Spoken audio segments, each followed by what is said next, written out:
On this episode of Another Act, I talk with Uzo Aduba about life after Orange is the New Black, why she's an award show darling, and Black women in sports films. Uzo, I want to start here. What was your expectation for the work that you would look for after that initial success of Orange is the New Black? What was my expectation? I guess I had none. I wasn't really sure what the next thing would be, or if there would even be a next thing. Let me be fully transparent.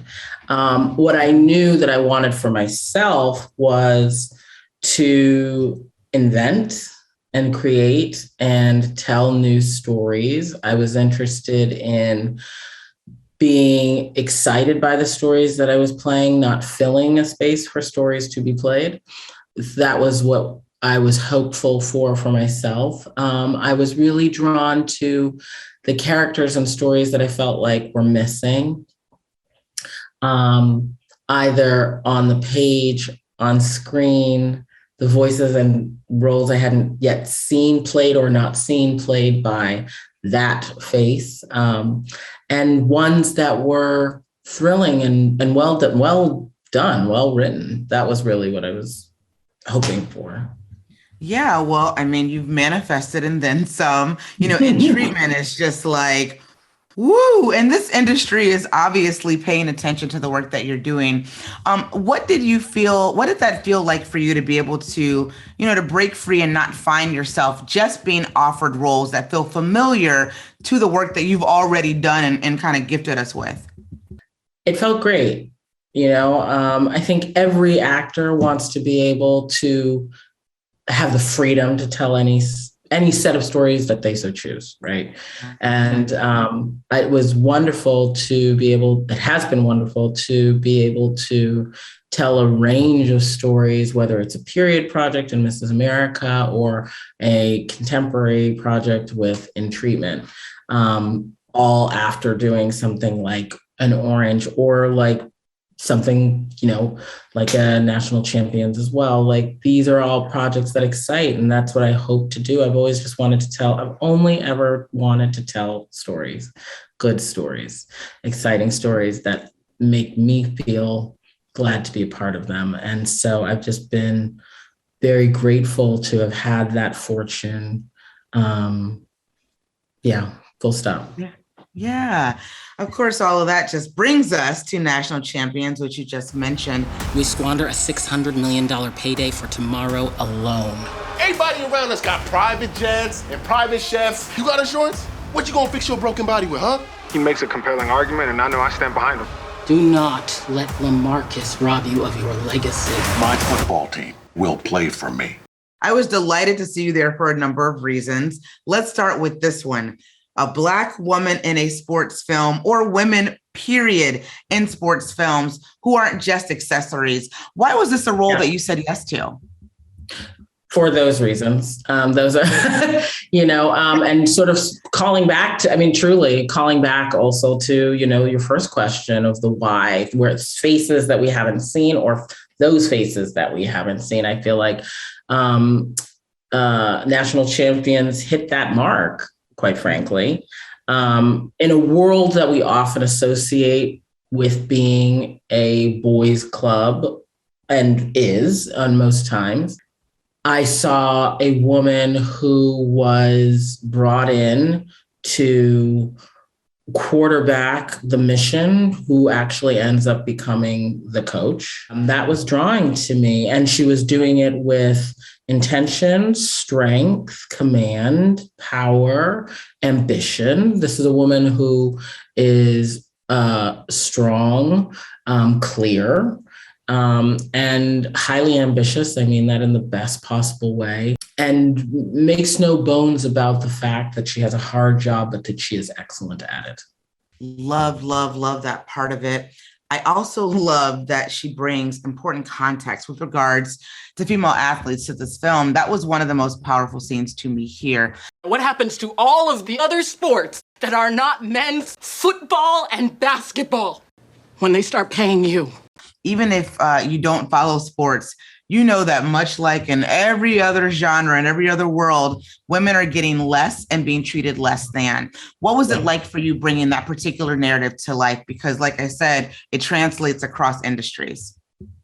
100%. It was great and important. I think it was great that was touched on. Our director, Rick, was really keen for that to be a part of the film, a part of her story.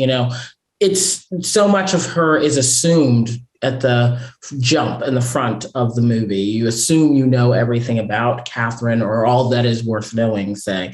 You assume there's so much assumed background that she must come from. There's so much assumed status that she must have, all of this.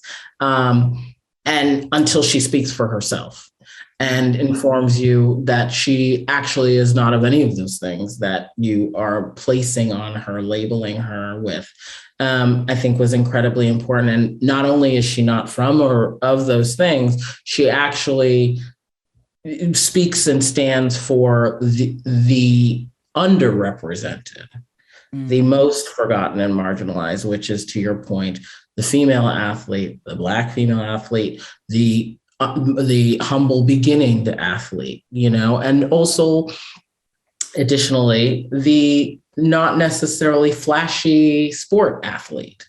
Yeah.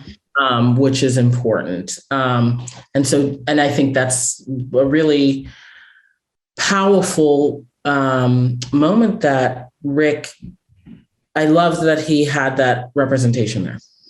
Yeah, I did too. You've made such an impact in what you do in TV series, and limited series like Mrs. America. But I love seeing you in a film.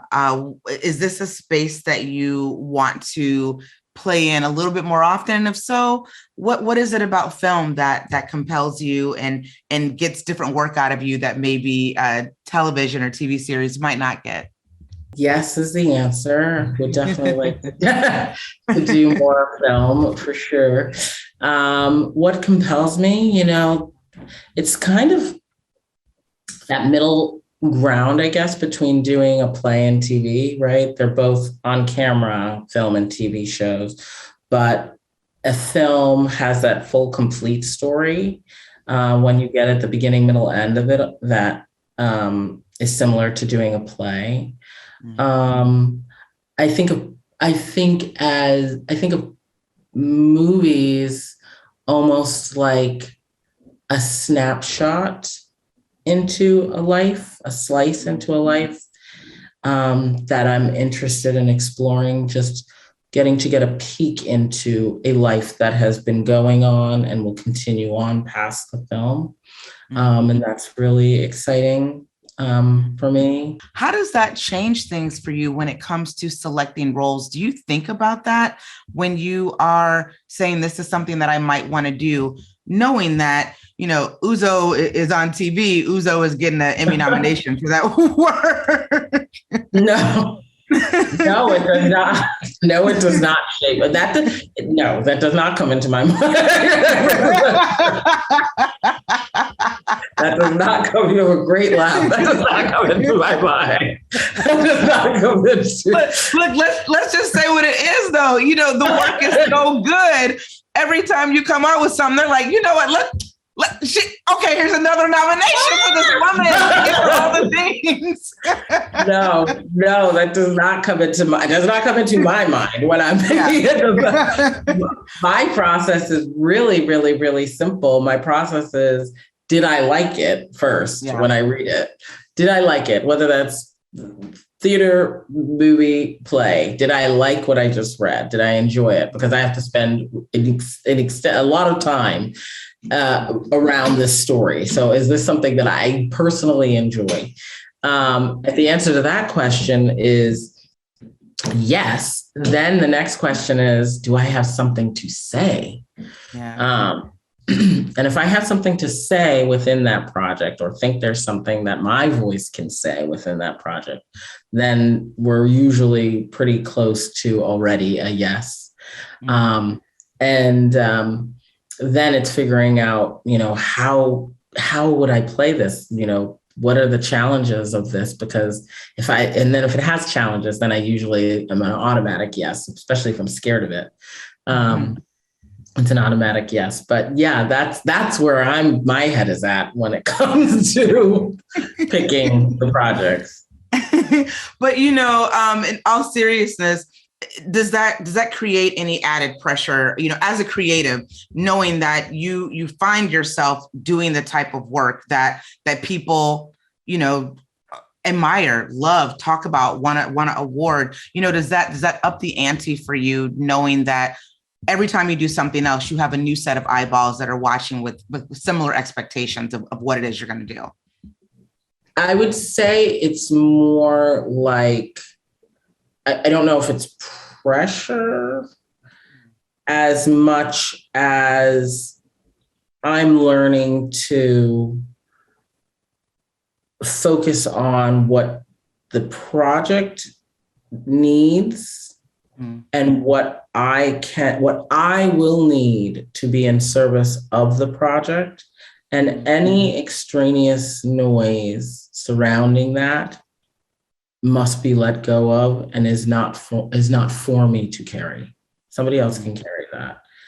What does it feel like for you now to, this is another one of those questions you might laugh when I ask, but what does it feel like to you now that when your name is attached to a project, people are like, okay, I'm in, that you have developed the type of credits and the type of work that people are like, I know this is going to be of substance because this actor is a part of this project? Right. Weird. Is my answer.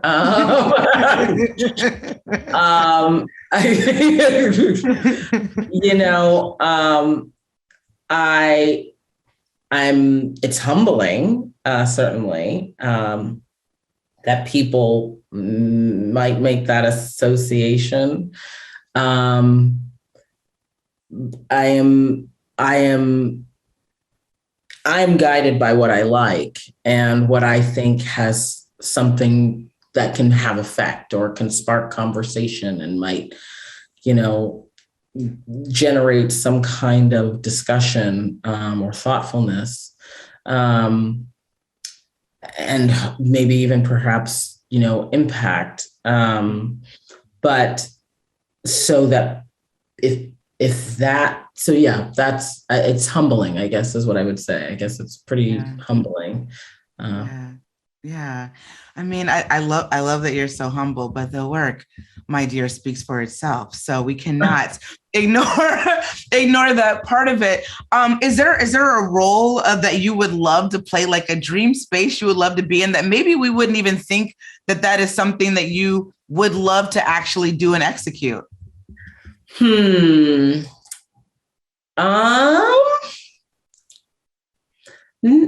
I mean, I love rom-coms. So, that would be fun at some point, I guess. But really, I'm just open to anything. I love, let me tell you something. You know what I learned when I was doing Orange? When we first started season 1, started working on that. I came from the theater before that. So when we first started, it was one of our first days of work. And I was really nervous because I thought, like, am I going to like this? There's no weeks of rehearsal, and rehearsal is my favorite part of doing plays. How is this going to be? So on and so forth. And what I learned when we were working on that project was that a good story is a good story. And it doesn't matter the medium it's found, which I needed to learn. I didn't know that I needed to know that. And I say that to say that what I'm really drawn to is a good story. So I don't know if it's necessarily a specific role as much as what I really am, like that dream thing that I'm looking for in next or in the film space, is that great story. A great story. Yeah. Great story.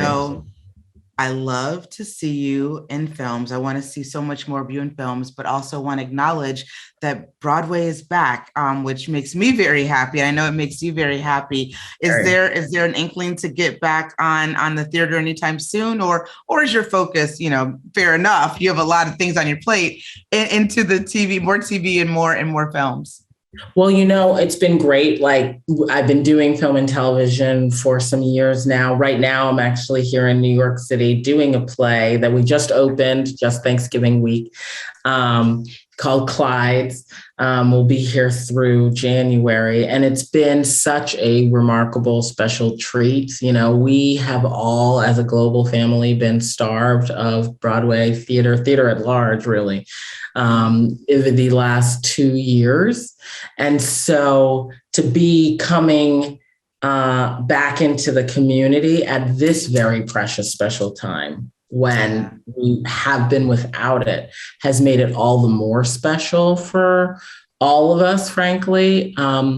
Not that we ever took it for granted that theater would always be up, but I think we are really extra aware of what we did not have in terms of gathering, in terms of community, in terms of live anything. And now to be back on Broadway, it just feels that much more special in this season. I love it. We're all going to have to take a quick trip to watch you on stage, because we know it's going to be good. So thank you so much for chatting with me today. I really appreciate it. Thank you. Thank you, Kelly.